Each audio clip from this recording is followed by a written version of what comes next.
Assalamualaikum warahmatullahi wabarakatuh. Salam sejahtera bagi kita semua. Yang saya hormati Bapak Jenji Gunadi Argo selaku dosen pengampu manajemen operasional. Kami dari kelompok 10 pada kesempatan kali ini akan mempresentasikan terkait laporan manajemen operasional pada UMKM Bafrojen Mart.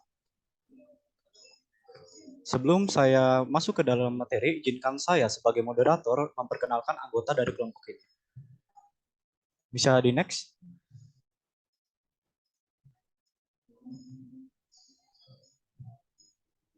Yang pertama ada saya sendiri yaitu Ferdi Audrian Wibisono dengan NIM belakang 001. Yang kedua ada Nurmawati dengan NIM belakang 013. Selanjutnya ada Yorlin Monica dengan NIM belakang 030. Dan yang terakhir ada Utami Raidiana dengan NIM belakang 040.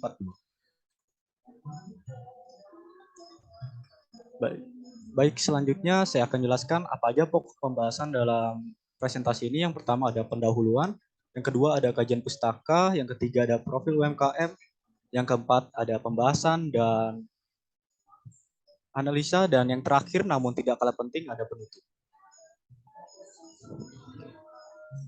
Baik, selanjutnya kita masuk ke sesi pertama yaitu pendahuluan yang akan saya jelaskan sendiri.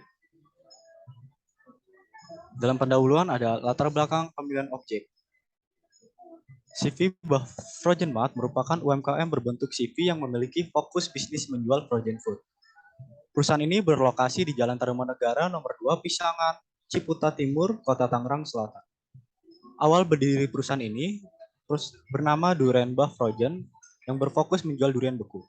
Namun seiring berjalannya waktu, transformasi terjadi hingga membuat Durian Bafrojen menjadi Bafrojen Mart yang menyediakan berbagai makanan baku secara lebih general. Hal tersebut dilatar belakangi oleh penurunan permintaan produk durian beku dan meningkatnya kebutuhan konsumen terhadap makanan beku yang lebih umum di masa pandemi. Lokasi di Jalan Tarumanegara membuat Bafrojen Mart ini memiliki lokasi toko yang strategis serta ramai yang didukung dengan ketersediaan ruangan di lantai 2 yang tidak dimanfaatkan. Menjadi potensi untuk menyediakan layanan makan di tempat, terutama di masa era normal baru yang mana pemerintah mengizinkan hal tersebut. Adanya potensi yang kurang dimanfaatkan tersebut kami nilai sebagai hal yang menarik sehingga kami memilih Bafrojen Mart sebagai objek dari penelitian kami. Lanjut. Nah, selanjutnya ada rumusan masalah dari penelitian ini. Yang pertama adalah bagaimana strategi personalia yang dilakukan oleh Bafrojen Mart dalam mengelola sumber daya manusia yang dimiliki.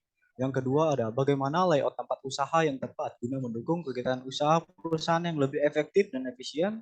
Selanjutnya ada bagaimana CV Bafrojen Mart dalam mengelola persediaan yang dimiliki. Yang keempat ada bagaimana kebijakan pengelolaan dan perawatan perlengkapan serta peralatan yang dimiliki oleh Bafrojen Mart. Yang kelima bagaimana metode perawalan penjualan yang digunakan dalam meramalkan penjualan produk Bafrojen Mart. Yang keenam ada apa permasalahan yang dihadapi oleh Bafrojen Mart. Dan yang terakhir dari permasalahan tersebut apa solusi yang tepat dalam menghadapi permasalahan tersebut. Tolong di next.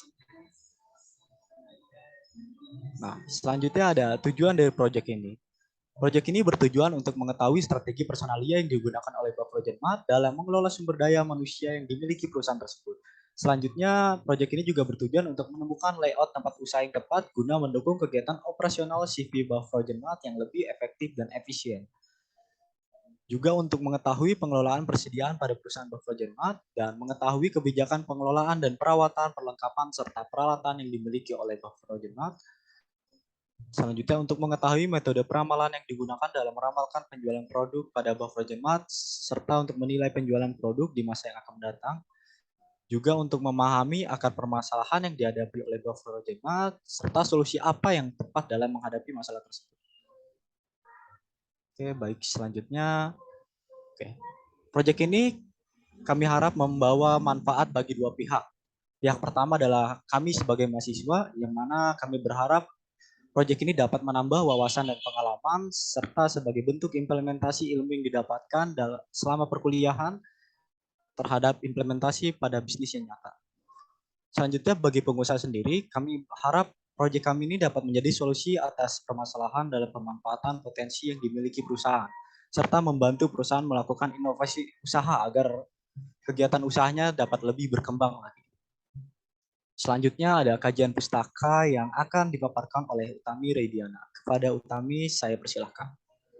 Baik, terima kasih Ferdi atas kesempatannya. Selanjutnya di sini saya akan membahas kajian pustaka.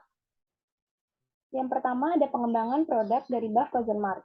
Pengembangan produk yang dilakukan oleh UMKM Bah Frozen Mart ini adalah dengan terus secara konsisten mengembangkan produk-produk yang mereka jual, mulai dari menambahkan menu dan juga merek baru. Sehingga pembeli tidak merasa bosan untuk berbelanja di Bah Frozen Mart ini. Dalam artian, Bah Frozen Mart ini melakukan inovasi melalui produk-produk baru di pasaran agar pembeli dapat membeli di Bah Frozen Mart ini. Lalu selanjutnya ada klasifikasi produk dari Bah Frozen Mart. Produk yang dijual oleh Bah Frozen Mart adalah aneka makanan instan beku, diantaranya adalah nugget, sosis, kentang, daging sapi dan juga ayam, serta aneka olahan ikan. Dapat dilihat dari foto yang kita lampirkan.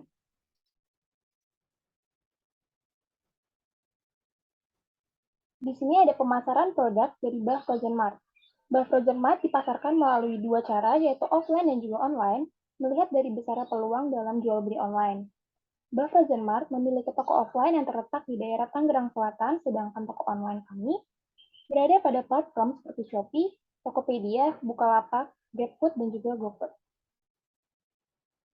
Kita ini mengkhususkan pengiriman instan dengan batas waktu pengiriman 1 hari untuk wilayah Jabodetabek guna menjaga kualitas produk kami.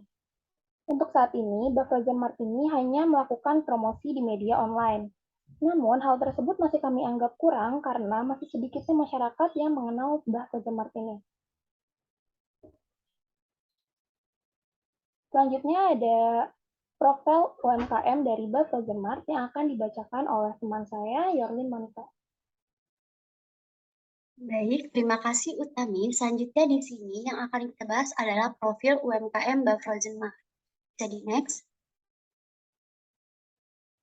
Oke. Sebelum kita masuk ke dalam pembahasan mengenai sejarah UMKM dari Bah Frozen Mart, kita perlu tahu nih mengetahui apa itu UMKM dan klasifikasinya. Jadi UMKM ini pada dasarnya adalah perusahaan atau kegiatan yang dijalankan oleh orang, kelompok, badan usaha kecil, atau rumah tangga. Nah, karena kontribusinya yang signifikan terhadap pertumbuhan ekonomi, UMKM saat ini banyak mendapatkan perhatian di Indonesia. Lalu di sini ialah klasifikasi dari UMKM.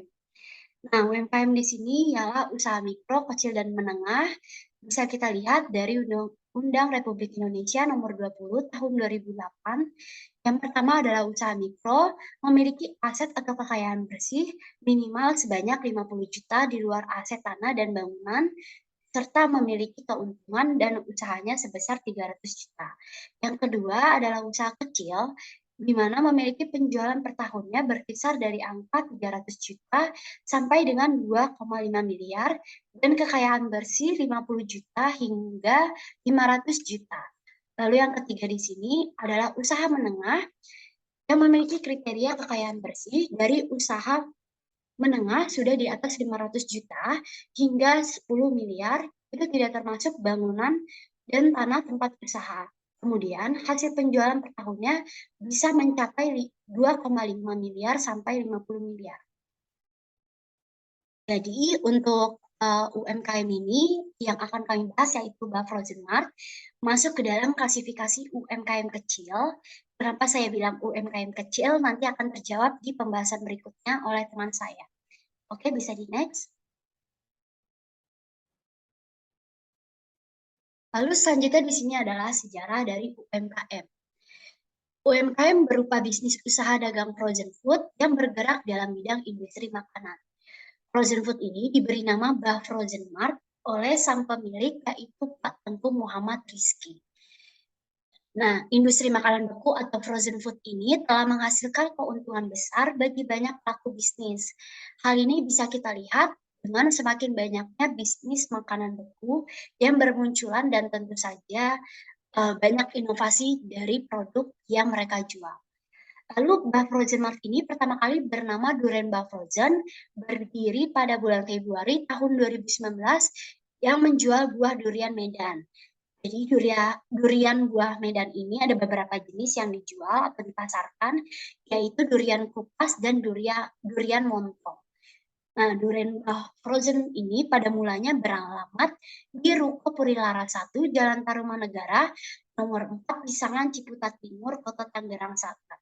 Namun, akibat kenaikan harga sewa ruko dan kurangnya permintaan konsumen, membuat durian Bah Frozen ini berpindah ruko dan mengganti nama usahanya menjadi Bah Frozen Mart yang tetap beralamat di Ruko Piliara 1 dan Tarumanegara, cuma hanya beda nomornya aja, yaitu di nomor 2.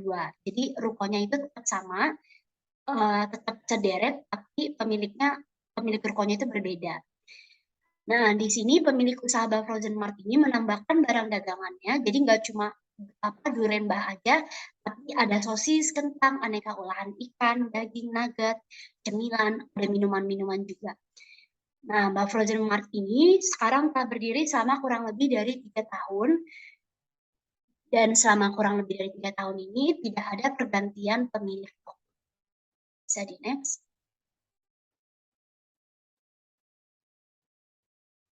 Lalu selanjutnya di sini adalah profil dari UMKM yang kita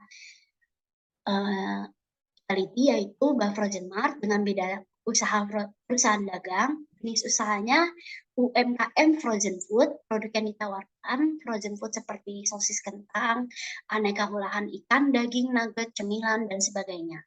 Nama pemiliknya Bapak Tengku Muhammad Rizky dengan tahun berdiri 2019, lokasinya di Ruko Peliara 1, Jalan Tarumanegara nomor 2, nomor UMKM-nya bisa tertera di PPT dan alamat emailnya durenbah@gmail.com. Bisa di next.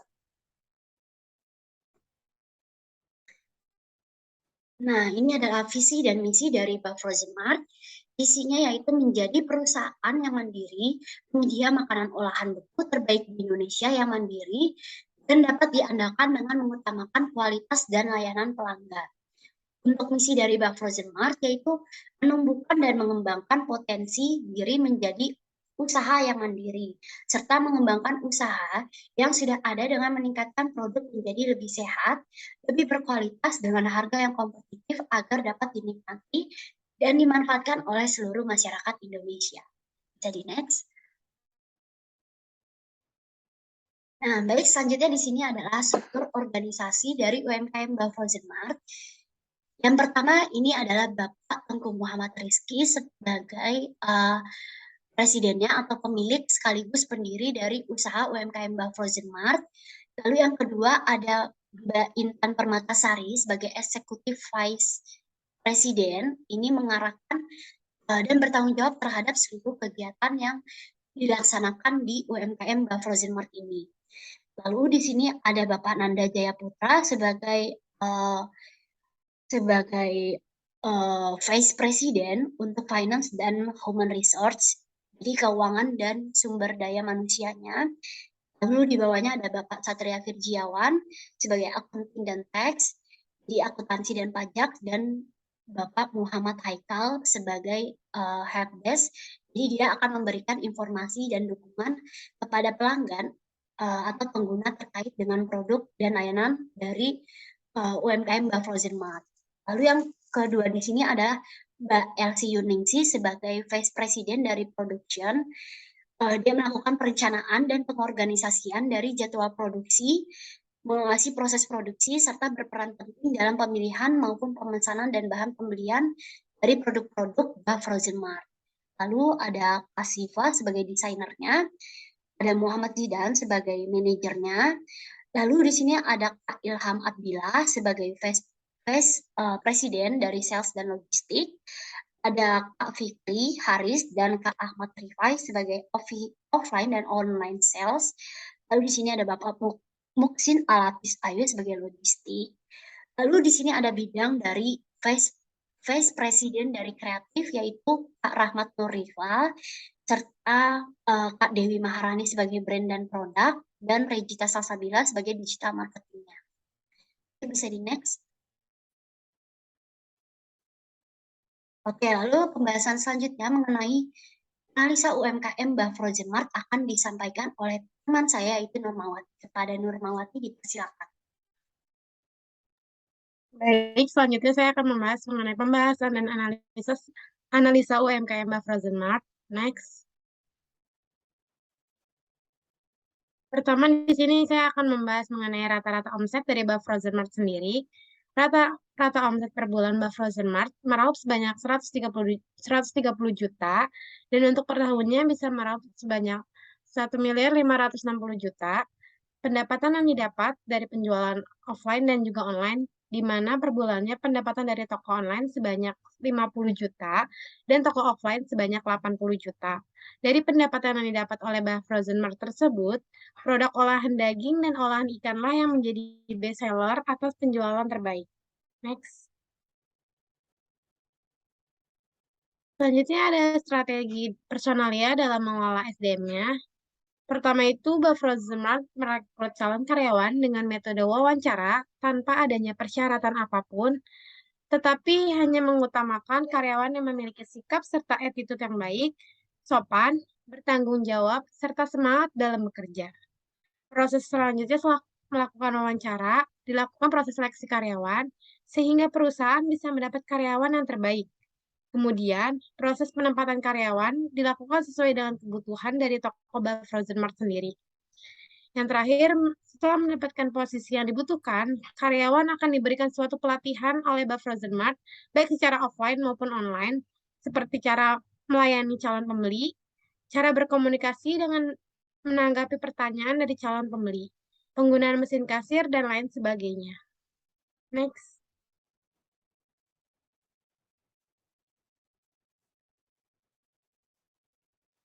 Selanjutnya ada sistem pengelolaan persediaan.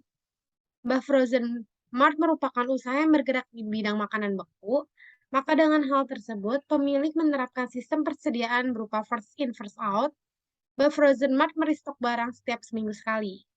Izin edar dari BPOM tidak diperlukan untuk semua produk makanan beku sesuai dengan peraturan pemerintah nomor 18 tahun 2012. Pelaku usaha yang menjual makanan beku harus memenuhi sejumlah persyaratan untuk mendapatkan izin edar, antara lain sebagai berikut. Yang pertama, barang dengan masa berlaku lebih dari 1 minggu adalah barang yang harus memiliki izin edar dari BPOM. Yang kedua, proses pembekuan dan dipertahankan beku pada suhu minus 18 derajat Celcius selama rantai distribusi dan penyimpanan. Next. Selanjutnya ada kebijakan dari pengelolaan serta perawatan peralatan yang dimiliki. Peralatan yang dimiliki antara lain seperti freezernya. Yang pertama itu ada bersihkan interior dan eksterior secara rutin. Tetapkan rutinitas pembersihan ini dengan mingguan atau 2 minggu untuk pendingin. Yang kedua, bersihkan coil kondensor. Coil kondensor harus dibersihkan secara sistematis setiap 3 bulan. Yang ketiga, ada cek bagian coil evaporator. Coil evaporator merupakan komponen yang sama pentingnya dengan coil kondensor. Coil evaporator terletak di kipas evaporator yang menarik udara panas yang dihasilkan oleh sistem pendingin di dalam pendingin dan dengan menyerapnya. Yang keempat, ada periksa gasket atau karet pada pintu. Pastikan gasket diperiksa secara teratur untuk memastikan kondisi baik dan tidak kering atau rusak. Next. Yang kelima ada mengecek filter udara. Sistem pendinginan berfungsi dengan baik, harus ada sirkulasi udara yang memadai. Yang keenam, ada bersihkan selang pembuangan serta baki penampung. Setiap bulan, gunakan larutan cuka dan air untuk membersihkan baki pengumpul dan selang pembuangan, atau gunakan sabun yang diencerkan dengan air hangat. Yang ketujuh, jaga unit pendingin tetap kering. Selalu bersihkan sisa air dari rak kulkas dan biarkan mengering. Hal tersebut perlu dilakukan seminggu sekali untuk memastikan es tidak menumpuk dan menjadi sulit untuk dihilangkan. Next. Selanjutnya, ada metode peramalan penjualan dari Frozen Mart. Rata-rata bergerak adalah teknik untuk menghaluskan perakiraan nilai yang melibatkan pengambilan satu set nilai yang diamati, merata-ratakan, dan kemudian menggunakan rata-rata sebagai perakiraan untuk periode berikutnya. Frozen Mart menggunakan metode peramalan penjualan dalam usahanya dalam melakukan peramalan penjualan tiap bulannya karena dinilai sangat efektif, mudah, dan efisien dalam proses perhitungannya. karena sistem perhitungannya tidak memerlukan pembobotan pada setiap data.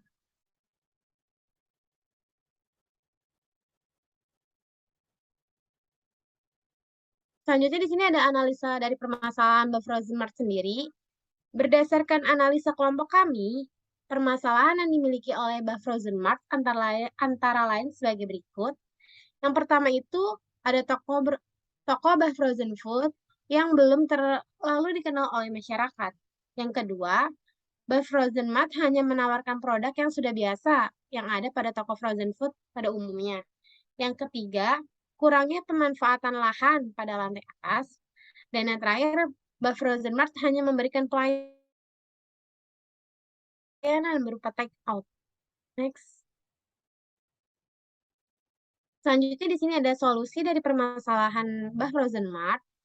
Berdasarkan analisis masalah yang ada pada Frozen Mart, kelompok kami memberikan masukan untuk penyelesaian masalah tersebut dengan cara sebagai berikut.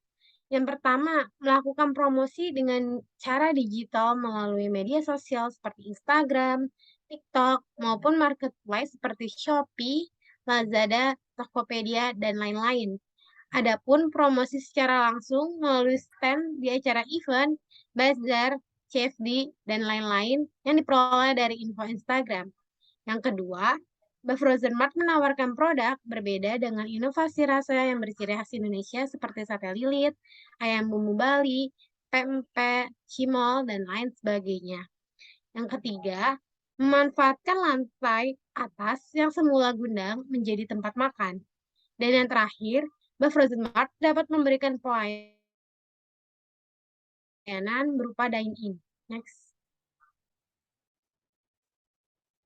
Untuk layout tempat usaha akan disampaikan oleh rekan saya, Ferdi. Kepadanya dipersilahkan.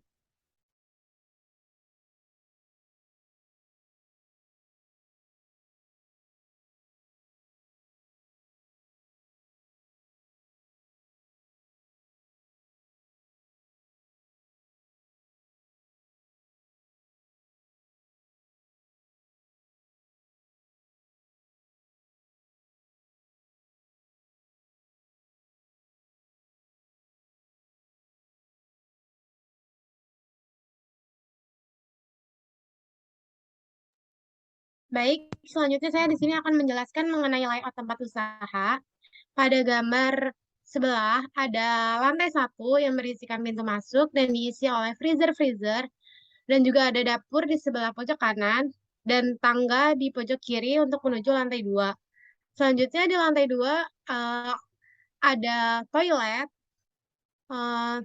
ada tangga yang menuju ke atas, bangku-bangku di dalam, dan ada juga sesi outdoor untuk makannya. Next. Selanjutnya kesimpulan dan saran akan dibahas oleh Utami. Kepada Utami dipersilahkan. Baik, terima kasih Norma atas kesempatannya. Selanjutnya saya akan membahas kesimpulan dan juga saran.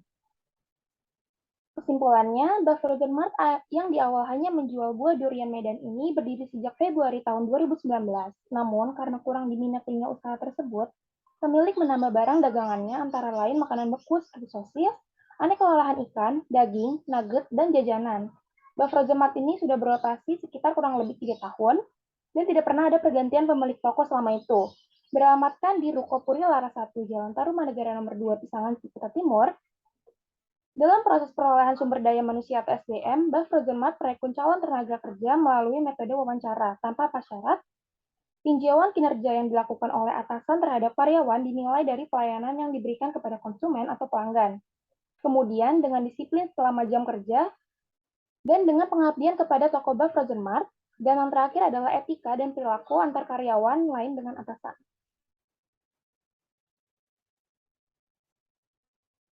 Selanjutnya ada saran, berdasarkan hasil penelitian penulis, kami menyimpulkan beberapa hal yang sekiranya dapat menjadi masukan untuk kemajuan dari Frozen Mart.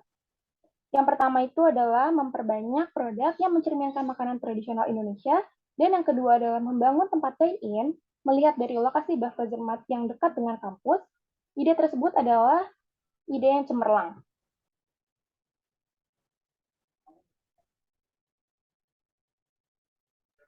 Selanjutnya ada lampiran dokumentasi kita selama mengunjungi UMKM Bafrozen Mart ini. Dapat dilihat dari foto yang kita lampirkan berikut.